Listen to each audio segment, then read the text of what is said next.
Everybody's getting sick. Everybody's coming down with something. Arthritis, diabetes, breast cancer, prostate cancer. It's everywhere. Where did all this come from? They're selling the refuse of the wheat. And at premium prices. You know, I remember when I was at the University of Wisconsin-Oshkosh, I had a good friend there, Dr. Hine, who was an anatomy professor. And it was kind of interesting because, and I love animals, so I hate animal experimentation. But they had an experiment they did with a substance called alloxin. And alloxin would shut down the pancreas of the rats. They do experimentation for diabetes and things. They would induce diabetes by putting alloxin in the food. And I was kind of surprised at the time to discover, when I checked this out, that when you use bleached flour, it's bleached with alloxin. So they put it right in the flour to bleach the flour, and it shuts down the pancreas slowly and develops type 2 diabetes. There's all your buns at McDonald's and Hardee's and all these places, and all the white bread and all the bleached flour that's out there.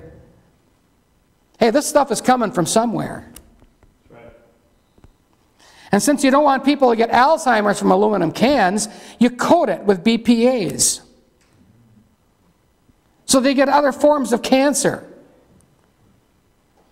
And now the government's refusing to look again. They're overdue for the next study on BPAs. The first two, they said, shows that it's safe for any use. And those studies were done by the manufacturers of it. The refuse of the wheat. We can go on and on about this. The Lord hath sworn by the excellency of Jacob, surely I will never forget any of their works. God sees it. God remembers. It's coming. His wrath will be poured out. Shall not the land tremble for this, and everyone mourn that dwelleth therein? And it shall rise up wholly as a flood, and it shall be cast out and drowned as by the flood of Egypt. That's the judgment of God. When it hits, it's going to cover everything. I find it rather amazing. Yesterday, I was working on the newsletter. I had a stack of material, seriously, about 2 feet high that I had to go through. And I spent the entire day reading and studying and praying and reaching out to God and pouring through news articles. And I finally got it down where I'm ready to write. Got it reduced down to a stack about this high that I need to get in that newsletter. But one thing that I noticed as I was going through things is that recently, very recently, all of the sea lions in San Francisco left. They've been there for years and years and years. In fact, Shirley and I were at San Francisco one time, San Queer Cisco, and we went down by the wharf, and it's very, very famous. There's one area there where they have these sea lions playing all the time. They're out right in the bay there, San Francisco Bay, at that wharf. And oh, they're so much fun to watch and listen to them, you know, and jumping up and sunning themselves on this kind of a raft thing they got for them. And there were just hundreds of them, always there. And suddenly, nobody knows why, they all left. And I thought about this, and the Lord was speaking to me about it. I said, there's going to be an earthquake. They know. You know, years ago, that San Francisco earthquake of many years ago, all the animals left. Squirrels, everything was gone before the big one hit. Well, this one struck at sea, 6.5 magnitude. The sea lions were gone. They relocated. I think they went to Oregon somewhere. But they'd been there for so many years and years and years. Suddenly they're gone. And yesterday I thought, there's going to be an earthquake. I go on the news this morning, earthquake in San Francisco, 6.5. Amen. A lot of injuries, a lot of people shook up, a lot of damage to buildings. And this is small compared to what's coming. God is going to devastate that city. You watch. It will happen. I think every Christian ought to get out of there. Because it's coming down. And I pulled the news article on that. It tells all about 6.5 quake shakes buildings on California coast. The Barbary Coast, they call it. Because used to call that in the old days. They had so much going on there that was immoral.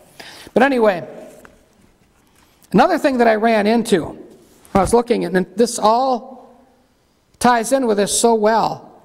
Everything I'm finding, scriptures jump out of the Bible at me. I was trying to find when the State of the Union message date, what date it would be given. Traditionally, January 20th, when the sun moves along the zodiac into the age of Aquarius, the sign of Aquarius, the 11th sign. That's generally when the speech was given, because they time everything with astrology. So I went on the internet and I started looking to see what was set for a date. Barack Obama said that his choice, when he wanted to do it, was going to be February 2nd, which is the Witches' Sabbath. Imbolc, also known as Groundhog's Day. But it's a high witches cross-quarter Sabbath. Imbolc. The word Imbolc is a Scotch Gaelic word that means in the belly, the first stirrings of the new spring in the womb of Mother Earth. And so that's what the witches believe. And so they got everybody else observing Groundhog's Day, when this little creature, was cute, that poor groundhog, comes crawling out to see if he can see a shadow. See, they want to get everybody involved in this somehow, but it's a witches' Sabbath. And Obama picked that, and then there was a big uproar because they said they would have to preempt a television program called Lost. I thought, how appropriate. Final episode of Lost, preempted by Obama giving a speech. We're all lost, right? All is lost. And there was such a big flare-up about that he said, well, I can't do that because America will be too mad at me if we preempt Lost. So the day has not yet, at this point in time, has not yet been selected, as far as we know. Now, while I was looking for that date, I came across something I wasn't looking for. In fact, I found an organization I didn't know existed. The Office of Force Readiness and Deployment, U.S. government. I didn't know there was such a thing. Anybody ever heard of that one? All right.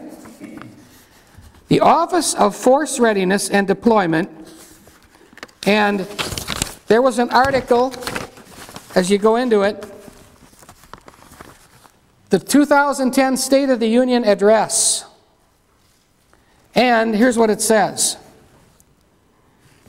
The U.S. Capitol Police and Office of the Attending Physicians, through the Assistant Secretary of Preparedness and Response, the ASPR, Office of Preparedness and Emergency Response, has asked the Office of Force Readiness and Deployment, OFRD, looks like somebody wrote Ford that's dyslexic, OFRD, to roster 5 medical strike teams of physicians. 5 medical strike teams of physicians. Nurse practitioners, physician assistants, and registered nurses to provide care for basic life support and advanced cardiac life support incidents during the 2010 State of the Union Address in Washington, D.C. Capital Area Provider Team Number 4 will be working this event, but we will need to augment their team with additional clinical assets from Tier 3 Roster D. In other words, what is he going to say that's going to cause so many people to have the big one? They're asking for all these extra physicians and nurses and physician's assistants.